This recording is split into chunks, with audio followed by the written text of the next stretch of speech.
Investigation ng Quadcom ng Kamara at magpapatawag din halimbawa ang Senado, ano ang magiging senaryo nito, Kong? Halimbawa, may mga iniimbestigasyon doon sa part ng Senado at sa Kamara. Siyempre, may kanya-kanyang version nito, Kong. O di paligsahan. Ganon? Sana man lang magtugma ang kanilang resulta. Di ba? O paano kung itim yung nakuha doon sa kabila? At sa kabila. Doon sa isa naman ay puti. So, sinong paniniwalaan ngayon? Sasabihin siguro ng mamamayan. Sinong paniniwalaan namin sa inyong dalawa? Pareho kayong kapulungan ng legislative branch. Opo. Di ba? Hindi ba dapat naming asahan magkapareho sana ang resulta ng inyong investigasyon? Di ba? Bakit po ito itim? Yung sa kabila ay puti. Oo. So, yan ang sinasabi ko. Paano halimbawa kung ipatawag din ng Senado si Garma? Di ba? At lahat ng sinabi niya sa Kamara ay bigla niyang binaligtad din doon. Di anong mangyayari dito ngayon, Kong? Hindi, ang dapat sanang tingnan muna nila, wala man lang kasing nagre-raise ng issue eh. Ako ayaw ko na sumama doon dahil sinabi ko sa inyo, hanggat maaari, ayaw nilang pakinggan ang mga sinasabi ko eh. Opo. Baka mamaya awayin lang nila ako doon. Kaya tayo naman hindi tayo nakikipag-away. Kaya kung minsan ginagamit ko na lamang ang ating palatuntunan para sa ganun, maliwanagan ng ating mga kababayan. Opo. Halimbawa, yung affidavit ni... Anong pangalan nung babae? Si Ruina Garma. Police yata? Opo, retired colonel, dating PCSO chairman. O yung Colonel Garma. Opo. Hindi ba siya nagsumite ng affidavit? Na kung sana dinawit niya yung kanyang mga kasama sa kapulisan. At nagkwento siya ron na di umano pinatawag siya ng Pangulong dating Pangulong Duterte. May ipatawag at naghahanap yata siya ng pwedeng mautusan na gumawa ng isang task force. Oo. Na ganito't ganyan. Pero yung affidavit kasi, Jen Nelson, by its nature, yan ay nasa klasifikasyon ng extrajudicial confession eh. Diba? Ibig sabihin, labas sa korte. Sa korte. Okay. Yung judicial confession, nakaharap ka sa korte. Ito extrajudicial confession kasi labas ng sa labas ng korte. Ngayon, depende kung... Dapat siguro napagtatanong muna, kailan niya ba ginawa yun? Nung panahon bang siya nakakulong? Kasi alam ko nakakulong nung gawin niya. Opo, na-contempt na. Nasa Kongreso po siya. So nakakontempt, tapos siya gumawa siya ng affidavit. Opo. Oo, meron bang nagtanong, ang laki yata ng ang laki ng pagkakaiba nang ikaw ay nakakulong at ikaw ay hawak-hawak mo yung kalayaan, gagawa ka ng sarili mong pagpapahayag. Kung nakakulong ka, doon pa lamang sa atmosphere o kondisyon ng pagkakagawa mo niyan ay parang hindi na voluntary. Diba? Kaya nga po panayang gulhol niya ng iyak, Kong. Di ba? Hindi, iba pa yun. Iba pa yun. Iba pa yun. Doon pa lamang sa lugar o sa kondisyon na kung kailan mo ginagawa ang iyong pagpapahayag sa pamamagitan ng written affidavit, maaari ka nang magduda sapagkat nakakulong yung tao eh. Di ba? Dapat sana pinalaya muna. Ayun. Pagkatapos, nakapag-isip-isip siya, sa kanya gagawin. Dito, maliwanag na yung duda kakapit sa kanya.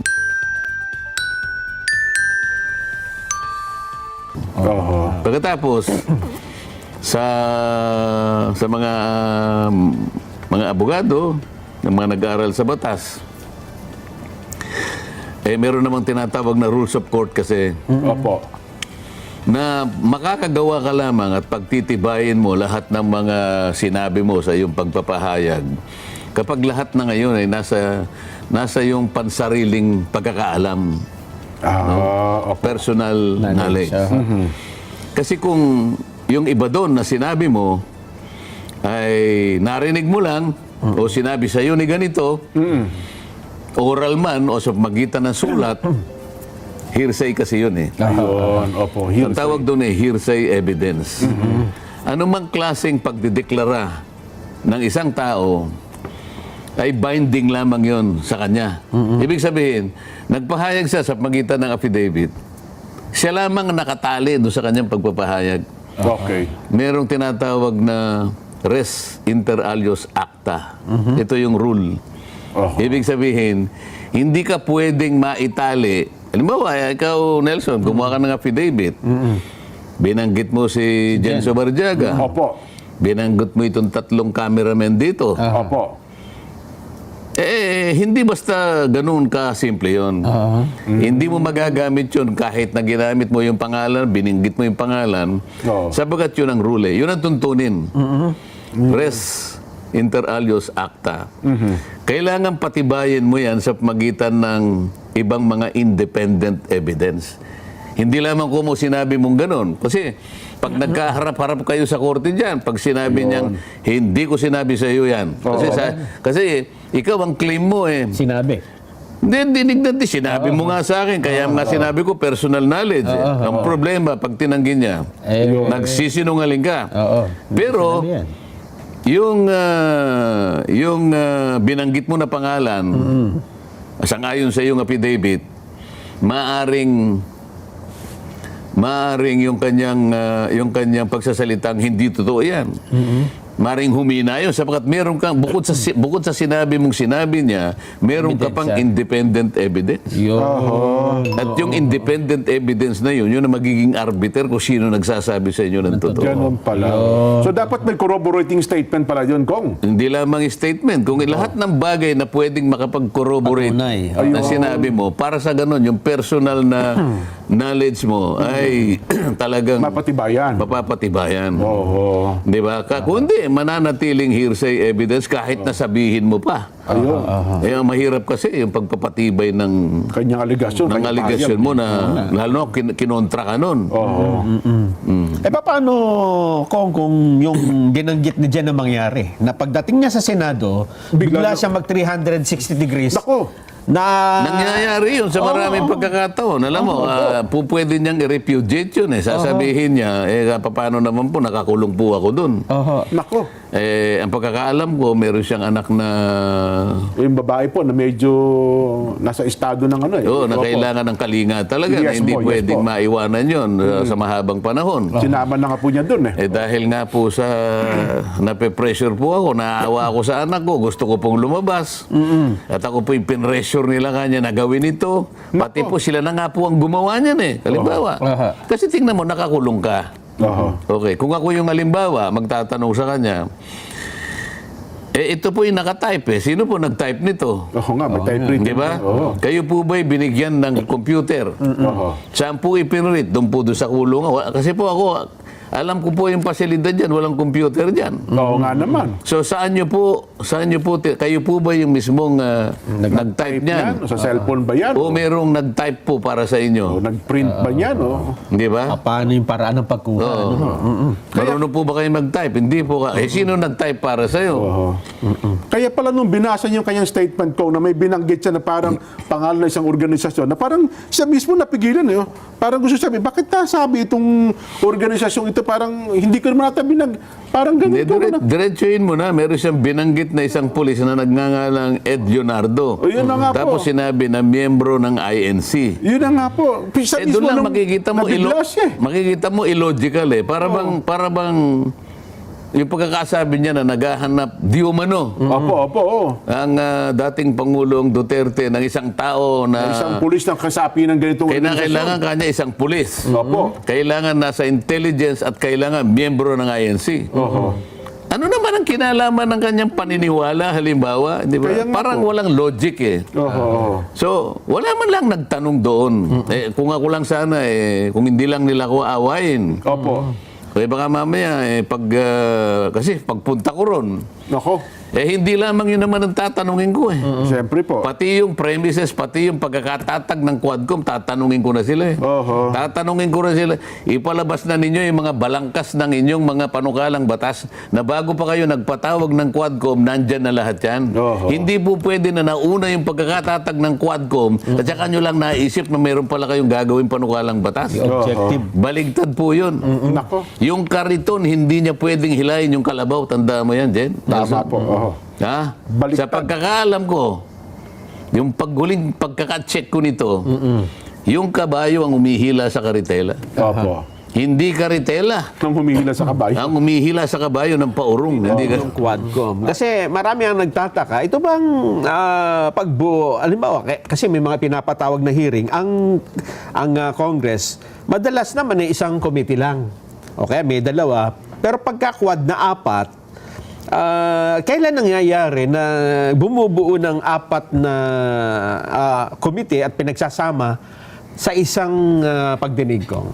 Sa tagal ko na kasi sa mababang kapulungan, Nelson, pangkaraniwan joint committee hearing dalawa. lang yan eh. Dalawa. Apo. Nangyayari lamang yan kung yung isang panukalang batas o kaya isang resolution ay kapwa ni-refer sa dalawang komite na Ayun. merong sakop na pananagutan. Pangkaraniwan, halimbawa, yung public accounts at saka yung legislative franchises. Naalala mo yung ABS-CBN renewal of franchise application. Dalawang komite ang tumutok doon. Public accounts at saka legislative franchises. Sa laki ng ABS-CBN, dalawa lang ha. Ito ngayon lang nangyari na apat na magkakahiwalay na committees. Pinag-isa. Na ito'y nangyari lamang dahil nagkaroon ng isang privileged speech na dineliver on the floor at saka yung mga naunang mga resolusyon na humihingi ng pag-imbestiga tungkol sa extrajudicial killings at saka mga illegal activities. Ngayon, sa pagkakagawa ng 4 na komite at pinag-isa sa iisang gawain, parang naging super committee ito na napaka-spectacular no nga subject matter.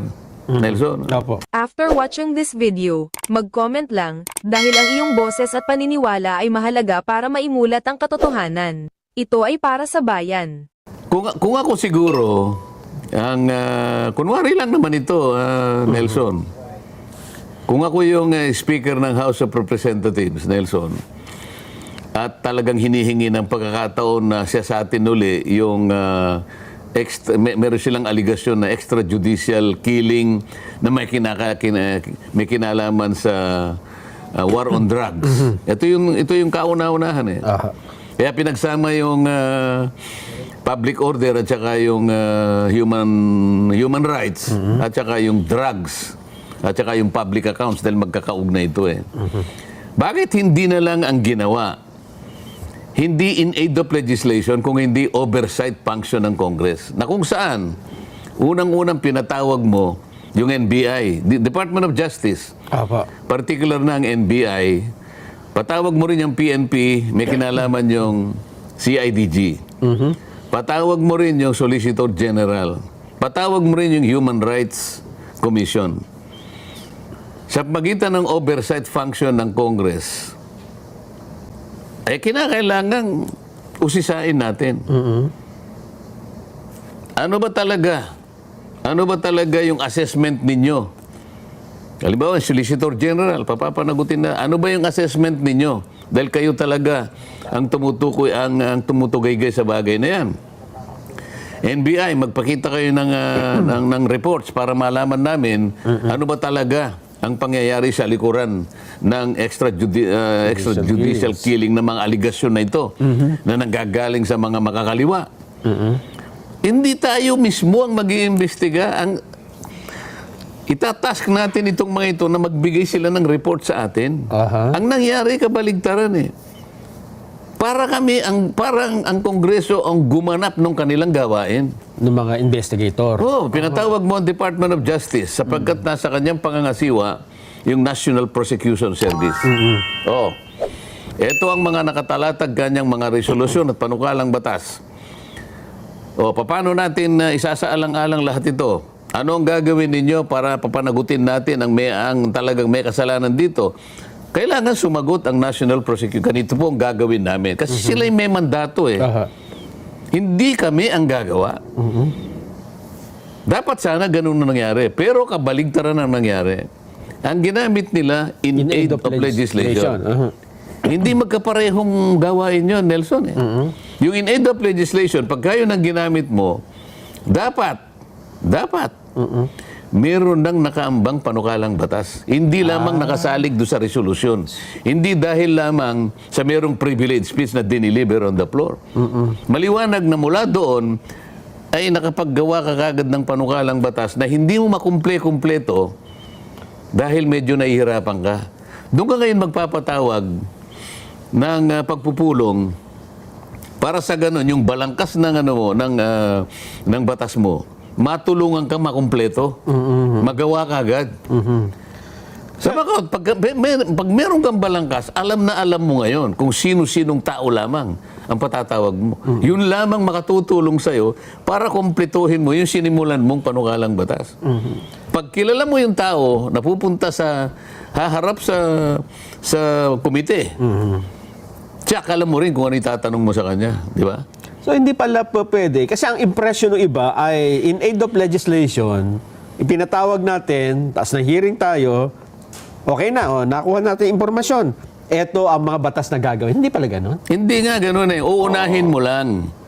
Uunahin mo, dapat may balangkas ka. Meron ka ng goal. Tingnan mo yung nasa saligang batas. Malinaw yun. Ano ba nakalagay doon ko? Inquiry in aid of legislation. Ibig sabihin, meron ka na dapat balangkas.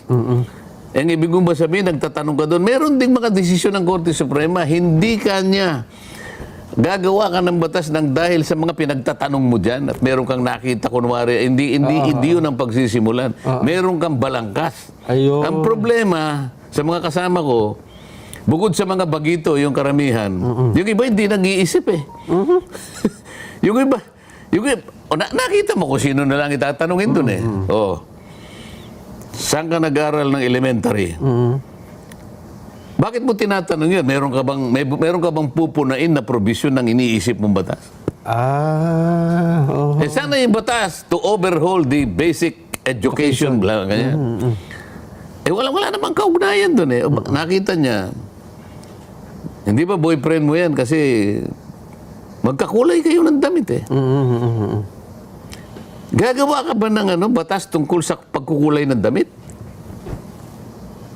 Sa mga tweet, kapag ka in aid of legislation, maliwanag, dapat yung mga balangkas ng batas nandyan na.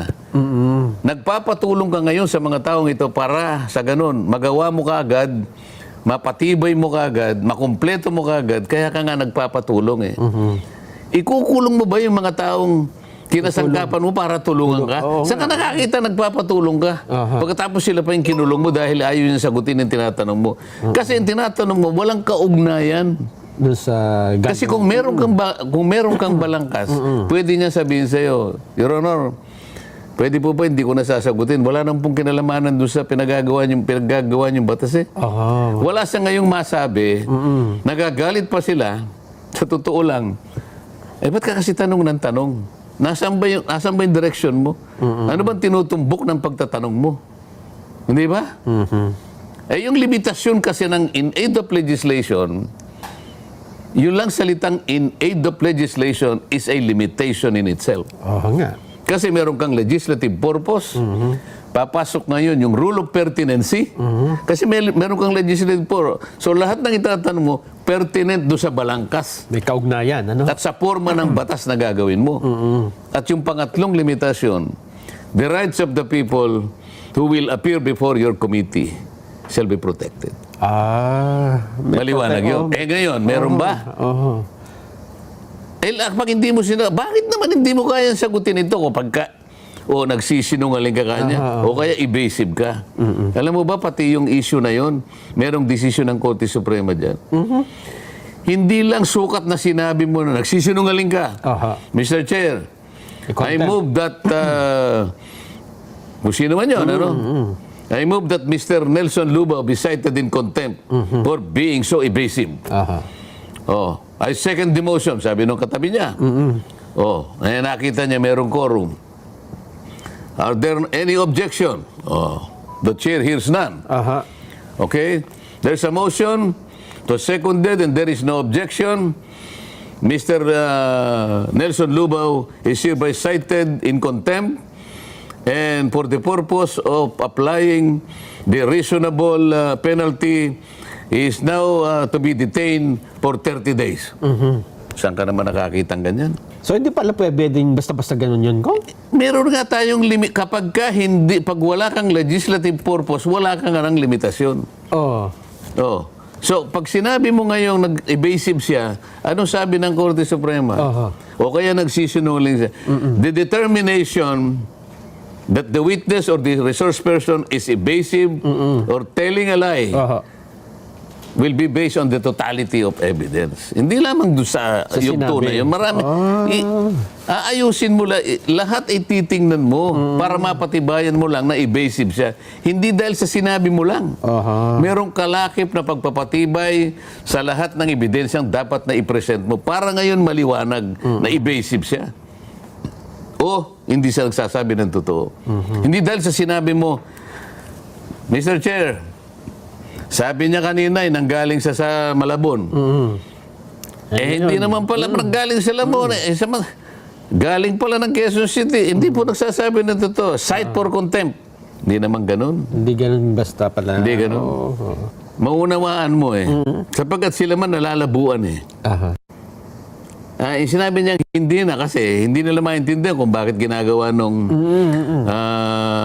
kamera. Yung Quadcom, aha. Nag-aalala rin sila kung gagawin pa nung kabila. Ano ang kasasapitan nito? Baka malabo Kasi nga yung dinidiscuss natin, dapat sana oversight function ang ginawa, hindi in aid of legislation. Ayun. Para sa ganon, mas malinaw sana, kasangkot sana yung mga hensya na mayroong kinalaman dito sa pinag-uusapan. Hindi yung kami, ang parang gagawa ng mga bagay na dapat ang gumagawa yung mga hensyang binabanggit natin kanina. Ayun. Nandun ang pagkakaiba. Aha. At pagkatapos, pag in aid of legislation, at kami ang gagawa, yung limitasyon na sasakripisyo. Yan. Ayun. Maraming salamat, Kong. At Tinaasahan naman natin, sana nakapagbigay tayo ng konting pagkaunawa sa mga komplikadong issue na maaaring sila man ay nag-aalala, naguguluhan. At salamat po sa inyong pagsubaybay. Gaya po ng palagi naming pinapanaginipan ni Nelson at ni Jen. aha. Sana po ang inyong Ulam. mga ulam mamayang hapunan Hapunan, ay sapat At masarap. at masarap. Ayun. Ayan.